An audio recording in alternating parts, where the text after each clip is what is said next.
Pernah kebayang nggak sih kalau solusi buat salah satu masalah pertanian terbesar di dunia itu justru tersembunyi di dalam gulma? Ya, gulma yang biasanya kita cabut dan buang gitu aja. Nah, ide yang kedengerannya aneh inilah yang bakal kita bongkar bareng-bareng hari ini. Oke, kita mulai ya. Biar kita paham banget kenapa penemuan ini penting, kita perlu lihat dulu nih, masalah besar apa sih yang sebenarnya coba diatasi. Ini dia nih pertanyaan utamanya. Gimana caranya kita bisa kasih makan semua orang di dunia, tapi tanpa merusak tanah kita sendiri? Soalnya kita kan butuh makanan lebih banyak, tapi cara kita menanam sekarang ini ternyata ada harga yang harus dibayar. Nah, ini dia dilemanya. Pupuk kimia itu kan emang jago banget bikin hasil panen melimpah. Tapi, kalau kita pakainya kebanyakan, ada sisi gelapnya. Tanahnya jadi rusak, airnya tercemar, dan ujung-ujungnya bisa bahaya juga buat kesehatan kita. Oke, jadi kalau pupuk kimia itu ternyata bagian dari masalahnya, terus solusinya di mana dong? Jawabannya ternyata ada persis di bawah kaki kita, di dunia super kecil yang nggak kelihatan mata. Ada satu istilah penting nih yang perlu kita tahu, rhizosfer. Gampangnya, bayangin aja ini kayak kulit hidupnya tanaman yang nempel di akar. Nah, disinilah semua aksinya terjadi. Tempat akar ngobrol sama tanah dan semua makhluk-makhluk super kecil di dalamnya. Dan di dalam kulit hidup tadi ada yang namanya mikrobioma.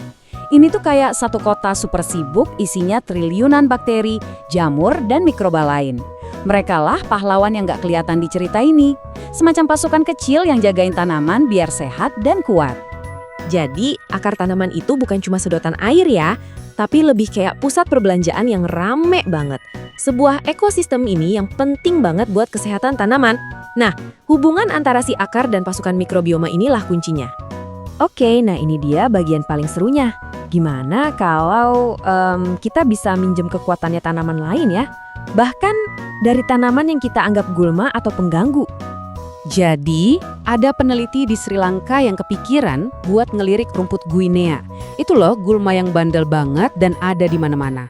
Mereka curiga, jangan-jangan kekuatan rumput ini bukan dari rumputnya, tapi dari pasukan mikroba alias mikrobioma di akarnya yang super tangguh. Dan cara mereka minjem kekuatan itu jenius banget, tapi simple. Prosesnya disebut transplantasi mikroba. Gini caranya. Pertama, mereka ambil rumput Guinea sama tanah yang nempel di akarnya. Terus tanah itu dicampur air, jadi deh semacam smoothie probiotik buat tanaman. Terakhir, benih tanaman yang mau ditanam, misalnya cabai atau padi, tinggal direndam aja di smoothie ini. Simple kan? Tentu aja, ide sekeren ini harus dibuktiin dong di lapangan. Yuk kita lihat gimana hasilnya pas diuji coba di dunia nyata. Dan ini bukan cuma eksperimen di lab loh, mereka langsung kerja bareng petani-petani kecil di Sri Lanka. Uji cobanya di tanaman yang penting banget buat mereka sehari-hari, cabai dan 2 jenis padi. Jadi hasilnya ini benar-benar relevan dan bisa langsung dirasain. Nah, biar adil dan hasilnya akurat, mereka bikin beberapa kelompok pembanding. Ada yang nggak dipupuk sama sekali, ada yang pakai pupuk kimia dosis penuh, ada yang setengah dosis, ada yang cuma pakai cucian akar dari si gulma, dan ada yang campuran cucian akar plus setengah dosis pupuk kimia. Jadi bisa kelihatan jelas mana yang paling efektif. Setelah ditunggu beberapa bulan, akhirnya waktu panen tiba. Ini dia nih momen pembuktiannya. Apakah ide cemerlang ini beneran berhasil atau enggak? Jadi pertanyaannya balik lagi ke sini. Emangnya bisa ya metode yang simpel dan murah ini ngalahin pupuk kimia modern yang harganya jauh lebih mahal? Dan hasilnya, untuk tanaman cabai ini gokil banget. Coba lihat deh, yang pakai campuran cucian akar plus setengah pupuk kimia, hasil panennya dapat 85 gram. Ini bahkan lebih banyak dibanding yang pakai pupuk kimia dosis penuh yang cuma dapat 73 gram. Wow! Buat padi, swadel-del, hasilnya nggak kalah bikin kaget. Tanaman yang cuma pakai cucian akar aja, tanpa pupuk kimia sama sekali loh ya, hasilnya 8,8 gram. Itu hampir sama persis sama yang pakai pupuk kimia 100%. Kebayang nggak? Jadi, inti dari semua ini apa? Angka ini nih, 50%. Itulah potensi kita bisa mengurangi pemakaian pupuk kimia, tanpa bikin hasil panen anjlok. Buat petani, ini hemat banget. Buat lingkungan, ini kabar baik banget. Terus kok bisa gitu ya? Simpelnya gini, smoothie probiotik tadi itu berhasil mengupgrade pasukan mikroba di akar tanaman.